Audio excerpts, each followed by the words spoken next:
Hello दोस्तों, विधि classes के YouTube channel पर मैं आपका हार्दिक स्वागत और अभिनंदन करता हूं।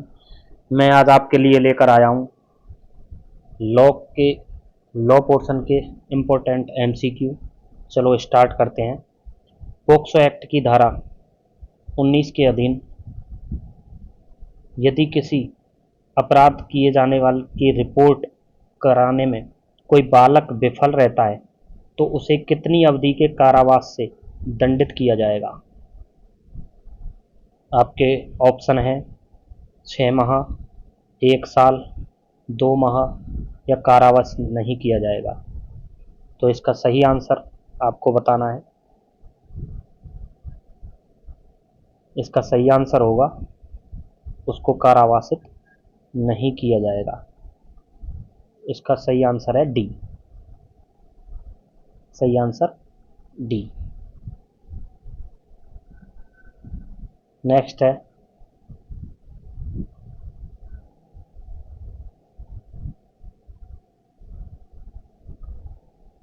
किसी मीडिया में कोई रिपोर्ट बालक की पहचान के प्रकटन का निषेध पोक्सो एक्ट की धारा किस धारा के अंतर्गत आता है? क्या क्वेश्चन है, किसी मीडिया में कोई रिपोर्ट बालक की पहचान के प्रकटन का जो निषेध करती है वो कौन सी धारा है? 23 का 1 है या 2 है या सब क्लॉज 3 है या 4 है? तो आपको बताना है इसमें। इसका सही आंसर है 23 का 2, बी। नेक्स्ट है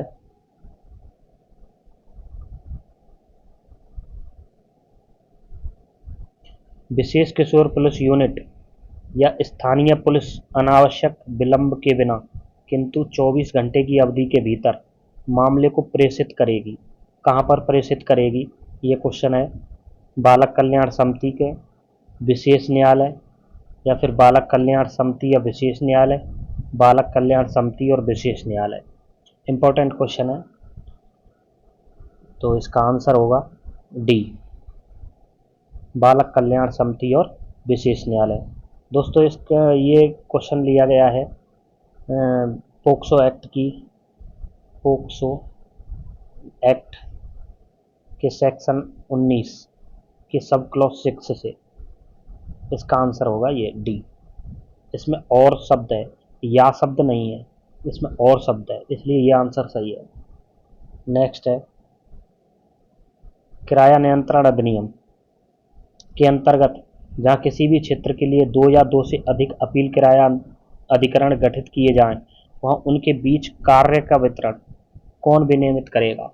कार्य के वितरण को बताना है आपको। तो आपके ऑप्शन है उच्च न्यायालय, उच्च न्यायालय, उच्च न्यायालय के परामर्श से राज्य सरकार, राज्य सरकार या राज्य सरकार एवं उच्च न्यायालय दोनों। तो इसका सही आंसर आपको बताना है। इसका सही आंसर होगा राज्य सरकार। ये रेंट कंट्रोल एक्ट के सेक्शन 19 के सब क्लॉज 2 में इसका सही आंसर है राज्य सरकार। राज्य सरकार साधारण या विशेष आदेश से ऐसा कर सकती है। नेक्स्ट है एक अपील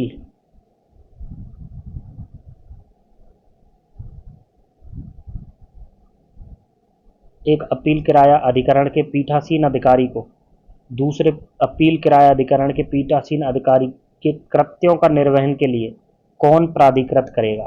प्राधिकृत बताना आपको। राज्य सरकार प्राधिकृत कर सकती है कि राज्य सरकार के परामर्श से उच्च न्यायालय कर सकता है, या उच्च न्यायालय कर सकता है, या उच्च न्यायालय के परामर्श से राज्य सरकार कर सकती है। इसका सही आंसर बताना है आपको। इसका सही आंसर है उच्च न्यायालय। ये रेंट कंट्रोल एक्ट के सेक्शन 19 के सब क्लॉज 5 से लिया गया है। यहाँ पर शक्ति दी गई है ये उच्च न्यायालय को। नेक्स्ट है किराया अधिकरण द्वारा पारित अंतिम आदेश की अपील अपील बतानी है कितनी कालावधि के अंदर अपील किराया अधिकरण को होगी। एआरटी को, आरटी की कहाँ पर अपील हो रही है, एआरटी में। तो अपील की कालावधि आपको बतानी है, 30 दिन में होगी, 60 दिन में होगी, या 90 दिन में, या 120 दिन में। तो आपका सही आंसर है 60 दिन में। इसका जो सेक्शन है वो है 19 के 6 में, सब क्लॉज 6 में। नेक्स्ट है अपील किराया अधिकरण का जो अपील निपटारा प्रत्यर्थी पर नोटिस की तामील की तारीख से, नोटिस वर्ड है नोटिस, नोटिस की तामील की तारीख से कितने दिन की अवधि के भीतर भीतर करेगा अपील किराया अधिकरण।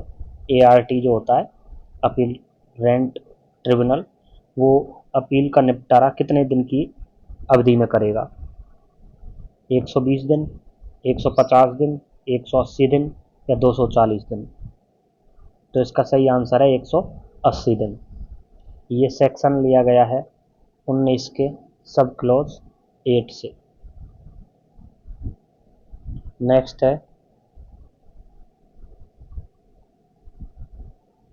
अपील किराया अधिकरण द्वारा पारित अंतिम आदेश के विरुद्ध हो सकेगी, क्या हो सकेगी, अपील हो सकेगी, या पुनरीक्षण हो सकेगा, या पुनर्विलोकन हो सकेगा, या कोई नहीं। तो आपका सही आंसर होगा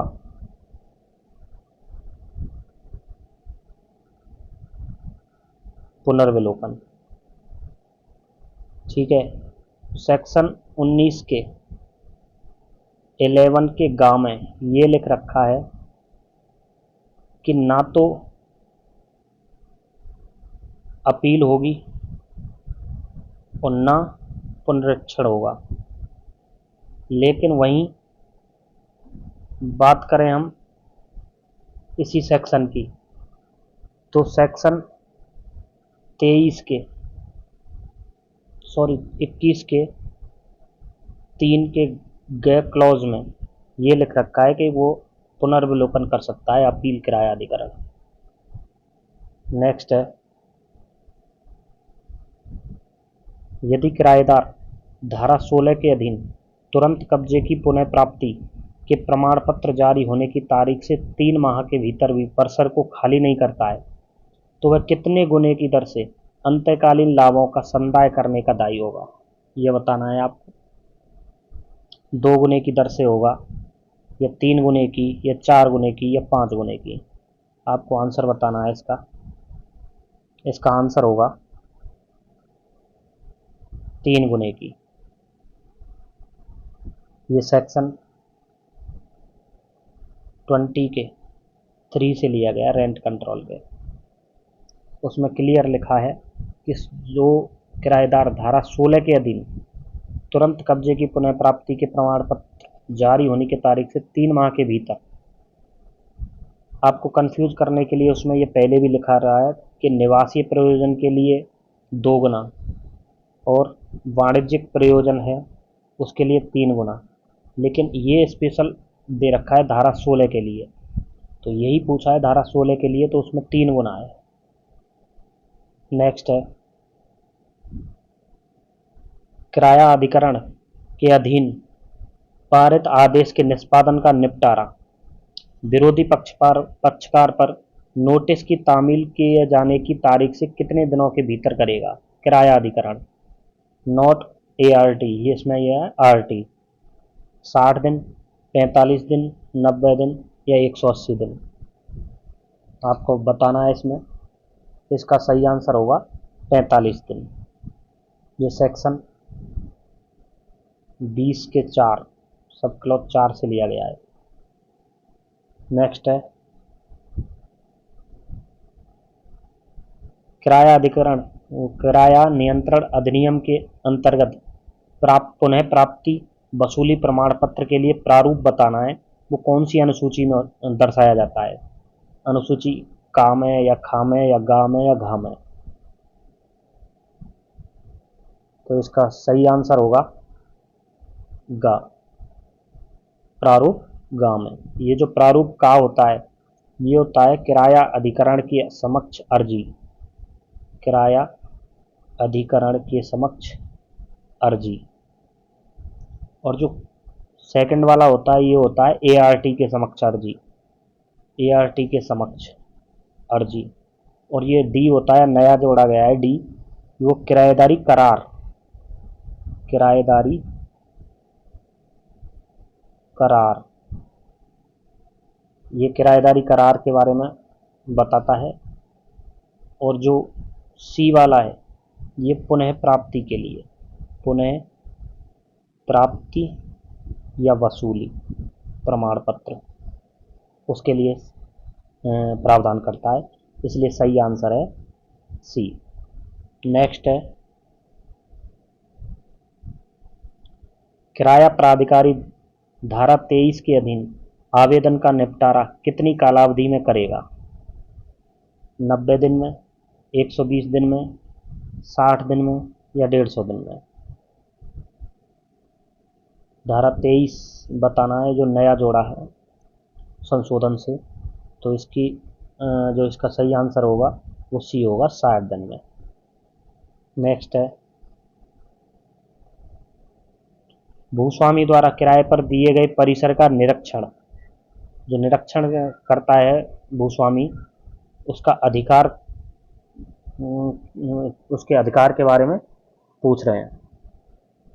तो पहला है कम से कम 7 दिन की पूर्व सूचना देने के पश्चात, भूस्वामी द्वारा कभी भी, 1 मास में एक बार, या ए या सी दोनों। तो ये सेक्शन 25 से लिया गया है, इसमें कम से कम 7 दिन की पूर्व सूचना देना अनिवार्य है, ये आपका सही आंसर है पहला। नेक्स्ट है किराए के पुनरीक्षण की अर्जी, किसकी? पुनरीक्षण की अर्जी पर पारित आदेश के विरुद्ध अपील पर कितनी न्यायालय फीस बतानी है?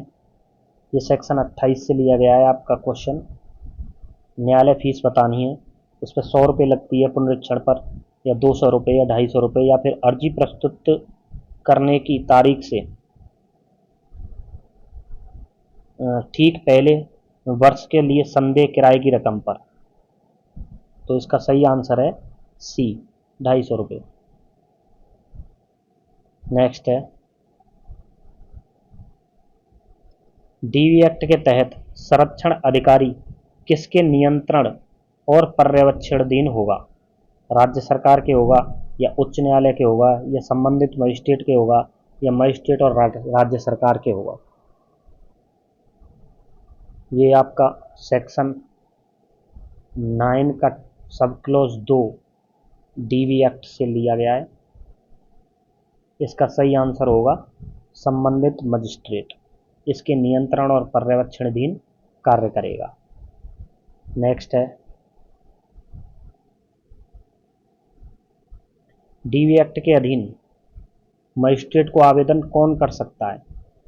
कौन करेगा? व्यथित व्यक्ति करेगा, या संरक्षण अधिकारी करेगा, या व्यथित व्यक्ति की ओर से अन्य व्यक्ति कर सकता है, या उपयुक्त सभी? तो इसका सही आंसर उपयुक्त सभी है, जो सेक्शन 12 में डिफाइन है डीवी एक्ट। नेक्स्ट है डिक्री के अंतर्गत नहीं आता है,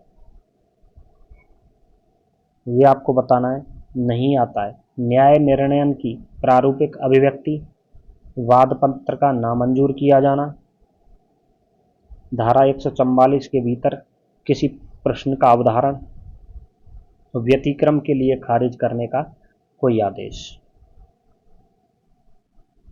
तो इसका सही आंसर आपको बताना है, ये सीपीसी के आदेश, सीपीसी के जो धारा 2 है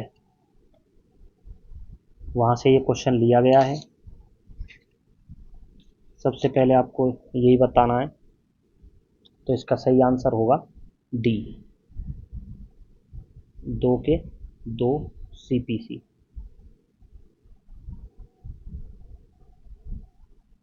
नेक्स्ट है आदेश के अंतर्गत आता है। आदेश में बताना है आदेश में क्या होता है। ठीक है, आदेश के अंतर्गत क्या आता है ये बताना है आपको। कोई डिक्री आती है या निर्णय आता है या किसी विनिश्चय की प्रारूपिक अभिव्यक्ति आती है, कोई नहीं है। ये भी आपके सेक्शन 2 के सब क्लॉज 14 सीपीसी से लिया गया है। वहाँ पर आदेश परिभाषित किया गया है। इसमें किसी विनिश्चय की प्रारूपिक अभिव्यक्ति, ये आंसर सही है। इसमें आदेश में डिक्री या निर्णय नहीं आते हैं। नेक्स्ट है, लोक अधिकारी शब्द के अंतर्गत नहीं आता है। लोक अधिकारी शब्द के अंतर्गत नहीं आता है, ये पूछा है। तो लोक अधिकारी को सेक्शन 2 के सब क्लॉज 17 में डिफाइन किया गया है। इसमें कोई न्यायाधीश, अखिल भारतीय सेवा का सदस्य, सेना का सेवानिवृत्त ऑफिसर, हर व्यक्ति जो ऐसे पद को धारण करता है जिसके आधार पर वह किसी व्यक्ति को परिरोध में करने या रखने के लिए सशक्त है। तो आपको इसका सही आंसर बताना है। इसका सही आंसर होगा सेना का सेवानिवृत्त ऑफिसर। यहाँ पर शब्द डाल दिया सेवानिवृत्त ऑफिसर, लेकिन 2 के 17 में अगर यहाँ होता जब तक वह सेवा में रहे, सेवा शब्द अगर है, सेवा में होता तो वो लोक अधिकारी के अंतर्गत आ सकता है, लेकिन इसमें सेवानिवृत्त है, इसलिए सी आंसर। नेक्स्ट है, निम्न में से दीवानीवाद के अंतर्गत नहीं आता है। पूजा का अधिकार, पद के लिए वाद, प्रबंधन संबंधी वाद, धार्मिक वाद जिसमें मुख्य विचारणीय प्रश्न धार्मिक कृत्यों या कर्मों से संबंधित है। तो इसका सही आंसर है डी, वाद जिसमें मुख्य विचारणीय प्रश्न धार्मिक कृत्यों या कर्मों से संबंधित है। नेक्स्ट है 21, निम्न में से कौन सा वाद दीवानीवाद के अंतर्गत आता है। औद्योगिक विवाद अधिनियम से संबंधित वाद, भूमि अधिग्रहण अधिनियम से संबंधित वाद, किसी पद के साथ जुड़ी हुई गरिमा के रक्षा के लिए वाद, या घोषणा संबंधी वाद। तो इसका सही आंसर है घोषणा संबंधी वाद। नेक्स्ट है, धारा 10 सीपीसी आदेश के विरुद्ध की जा सकती है। क्या की जा सकती है? अपील की जा सकती है या पुनरीक्षण, या ना तो अपील और ना ही पुनरीक्षण, या आ व दोनों। क्या आंसर होगा इसका?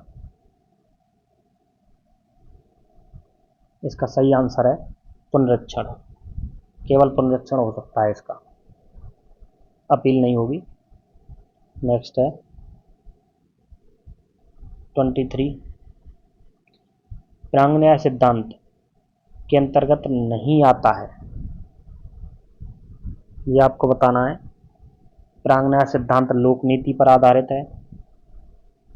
प्रांगन्याय सिद्धांत पक्षकारों के अपने कार्य या आचरण का परिणाम है। प्रांगन्याय सिद्धांत किसी निर्णय के दोनों पक्षकारों को बांधता है। प्रांगन्याय सिद्धांत वादों की बहुलता को रोकता है।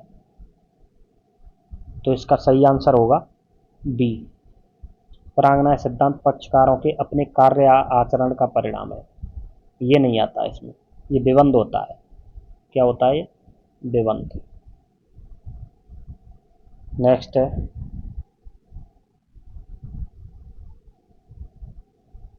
निम्न में से ऐसा कौन सा नियम है जिसके अंतर्गत अतिरिक्त वाद का वर्जन, जो अतिरिक्त वाद का वर्जन नहीं है बताना है इसमें। आदेश 22 नियम 9, आदेश 22 नियम 2, आदेश 9 नियम 9, या आदेश 2 नियम 2। इसका वर्जन नहीं है बताना है। ठीक है, तो इसका सही आंसर है आदेश 22 नियम 2। इन सब में, इसमें और इन तीनों में इसका वर्जन है, वर्जन बताया है इसमें अतिरिक्तवाद का। लेकिन 22 नियम 2 में वर्जन नहीं है। नेक्स्ट है, शरीर या जंगम संपत्ति के प्रति किए गए दोषों के लिए प्रतिकर के लिए वाद निम्न में से किसके विकल्प पर बताना है, संसिद्ध किया जाएगा। ये बहुत ही अच्छा क्वेश्चन है, टेक्निकल क्वेश्चन है बिल्कुल। ये सेक्शन 19 सीपीसी से लिया गया है। प्रतिवादी के विकल्प पर होगा या वादी के विकल्प पर होगा या दोनों के होगा या ना तो वादी और ना प्रतिवादी। इसका सही आंसर आपको बताना है। इसका सही आंसर होगा वादी।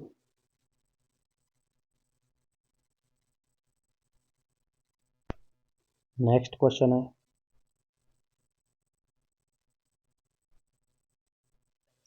निम्न में से गलत विकल्प का चयन करना है आपको। अपील या पुनरीक्षण न्यायालय में अधिकारिता के बारे में आक्षेप तब तक अनुज्ञात नहीं किया जाएगा जब तक कि ऐसा आक्षेप प्रथम बार के न्यायालय में वाद लाने के स्थान के बारे में है तो सर्वप्रथम अवसर पर और विवादक स्थिरीकरण के समय या उसके पहले ना किया गया हो। धन संबंधी अधिकारिता के बारे में आक्षेप है तो सर्वप्रथम अवसर पर और विवादक स्थिरीकरण के समय या उसके पहले ना किया गया हो। स्थानीय सीमाओं के आधार पर है तो उसकी सक्षमता के बारे में सर्वप्रथम अवसर पर और विवादक स्थिरीकरण के समय या उसके पहले ना किया गया हो। और नेक्स्ट है, उपर्युक्त सभी। सही आंसर बताना है आपको। गलत, इसमें से गलत छांटना है तो इसमें गलत है सी। इसमें स्थानीय सीमाओं के आधार पर जो आक्षेप है वो सर्वप्रथम अवसर पर ही किया जाएगा। तो ये जो शब्द है विवादक स्थिरीकरण के समय या उसके पहले, ये नहीं आएगा, केवल सर्वप्रथम अवसर पर होगा। नेक्स्ट है, वाद के अंतरण और प्रत्याहरण की साधारण शक्ति किस न्यायालय में निहित है? जिला न्यायालय में है, उच्च न्यायालय में है, वरिष्ठ सिविल न्यायालय में है या ए व बी दोनों में है? तो इसका सही आंसर है ए व बी दोनों। जिला न्यायालय में भी है और उच्च न्यायालय में भी है। ये सेक्शन है आपका 24 सीपीसी। नेक्स्ट है,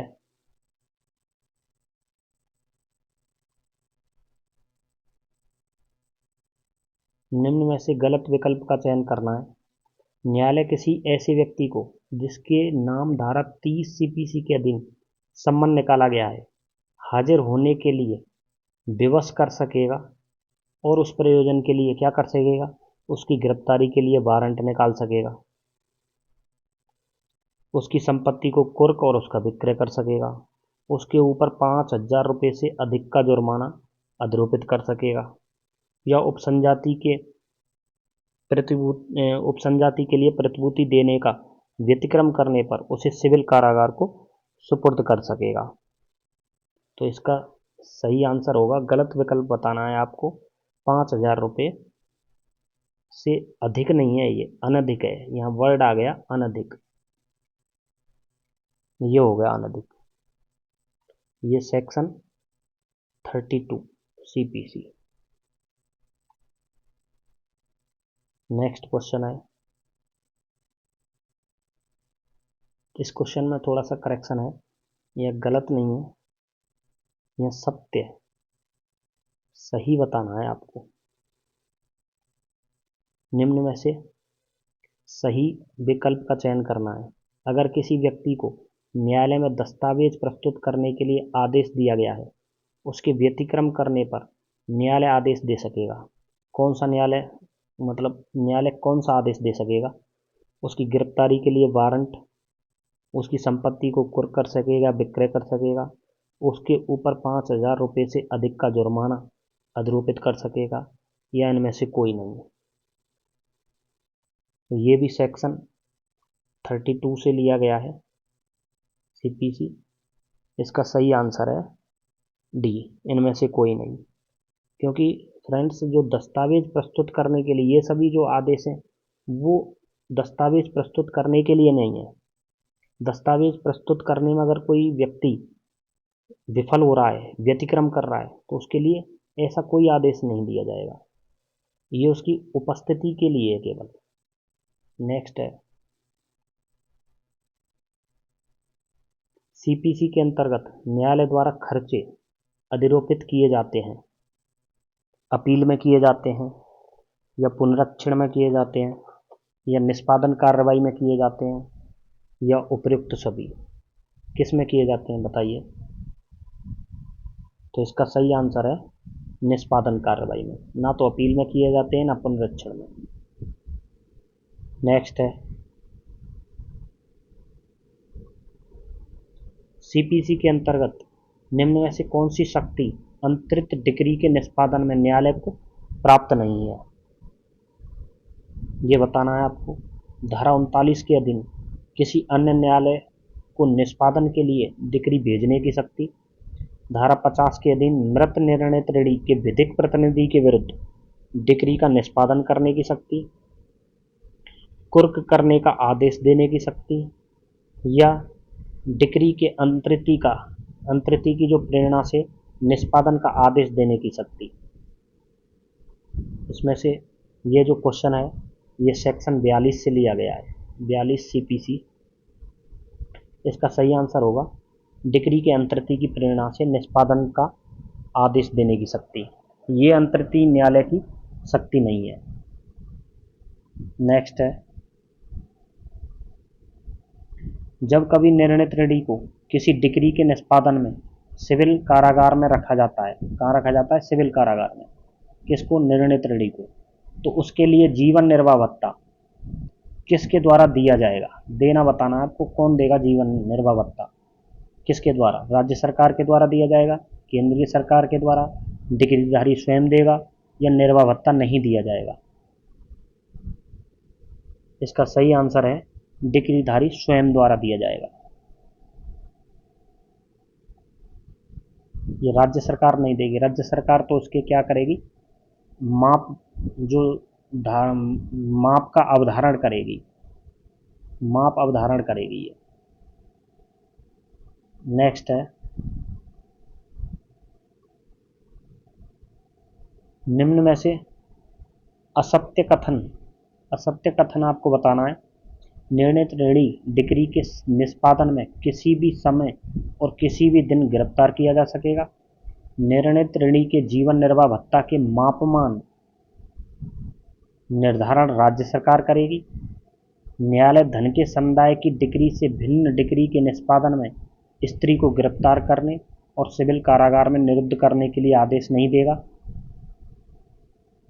जहां डिक्री 5,000 रुपये से अधिक धनराशि का संदाय करने के लिए वह 3 मास से अनधिक अवधि के लिए कारागार में निरुद्ध करने का आदेश दे सकेगा। तो फ्रेंड्स आपको इसमें से जो असत्य कथन है उसको बताना है। तो ये आपका सेक्शन 55 से है, ये आपका सेक्शन 57 से है जो निर्वाह भत्ता की बात करता है, ये आपका सेक्शन 58 से है जो कितने रुपए की डिक्री के लिए कारागार की जो अवधि है वो बताता है, और ये सेक्शन 56 से है जो स्त्री की धन के समुदाय की डिक्री में जो उसको आदेश नहीं देगा गिरफ्तार में, केवल धन के समुदाय की डिक्री के लिए। धन के समुदाय की जो डिक्री है इसका सही आंसर है सी, धन के समुदाय की डिक्री में, इसमें स्त्री को गिरफ्तार नहीं किया जाएगा, स्त्री को गिरफ्तार नहीं किया जाएगा। लेकिन ये यहाँ पर उससे भिन्न है, तो भिन्न में हम कर सकते हैं स्त्री को गिरफ्तार। ठीक है, तो इसका आंसर ये है। नेक्स्ट है, प्रश्न यह है कि क्या का के साथ बलात्संग किया गया, यह तथ्य कि उसमें परिवाद किए बिना कहा कि मेरे साथ बलात्संग किया गया है, भारतीय साक्ष्य अधिनियम 1872 की धारा 8 के अधीन ये बताना है आपको कैसा कथन है, सुसंगत है या सुसंगत नहीं है, या संपोषक साक्ष्य के रूप में सुसंगत हो सकता है, या बी व सी दोनों। तो ये आपका क्वेश्चन लिया गया है सेक्शन 8 के सब जो दृष्टांत है उससे जे से लिया गया है। तो इसका सही आंसर होगा बी व सी दोनों। इसमें ये सुसंगत नहीं है और संपोषक साक्ष्य के रूप में, आचरण के रूप में जो है ना, ये आचरण के रूप में सुसंगत नहीं होता है, आचरण के रूप में, इसलिए इसका सही आंसर है डी। तो फ्रेंड्स, हमारा वीडियो कैसा लगा हमें कमेंट्स करके ज़रूर बताएं। Thank you.